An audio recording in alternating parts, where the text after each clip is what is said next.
For doctors, the putrid conditions and desperation for supplies presents a big problem. Earlier, I spoke to Dr. Natasha Reyes with aid group Médecins Sans Frontières, as she said that if a disease takes hold, it could quickly spiral out of control. Right now, we are looking at people who have been wounded. Many have not received any treatment, and it's been days already. They are getting infections. We're afraid of tetanus. We would like to deliver the medical care to them. As well, you have people who have other illnesses not related to what happened during Typhoon Haiyan. They also need the medical care. We have pregnant women. We would really like to give care to these people. This is our priority. Lots of concern about the threat of disease in the disaster zone. What diseases are you looking at? What evidence is there that they're spreading already? Right now, what you would expect, a direct effect of the typhoon would be injuries. Like, they could just be minor injuries, but what I said earlier, you can have infections and these can become serious. Tetanus after such injuries is also a possibility, so that's something we have to worry about as well. Of course, when the water system is disrupted, you would think about waterborne diseases. And if people are exposed to the elements, you have respiratory tract infections also.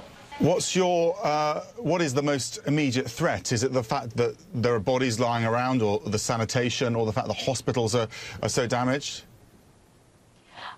Dead bodies themselves are not the threat right now. Yes, I agree. The hospitals that are damaged, they really need support. So that is what is the concern, plus the poor water and sanitation, because you're thinking of waterborne diseases, which can affect quite a large population. We heard news of people having diarrhea. I can't confirm it. We were not there. So medical needs, definitely. And then you can go beyond that. I mean, anything, shelter, food, water. We're hearing reports of all those needs as well in these unreached areas. You mentioned diarrhea there.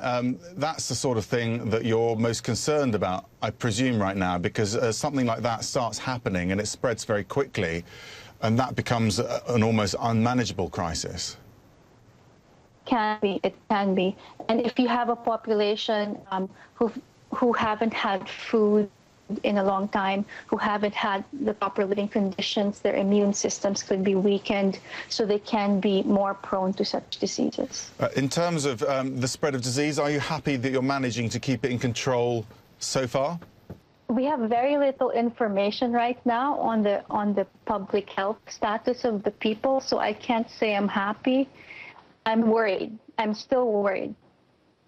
And do you think the death toll is likely to rise because of some of the injuries and infections that people have sustained? You would have complications, definitely. If you don't give care to these people, you would have complications, and death is one of them. And in terms of other disasters and the comparison there, how bad is this one in terms of the work that you've been doing? Personally, this is the worst I've seen. I think it is quite bad. The needs are enormous, and I'm Filipino, and I've seen storms before, and this is really the worst I've seen.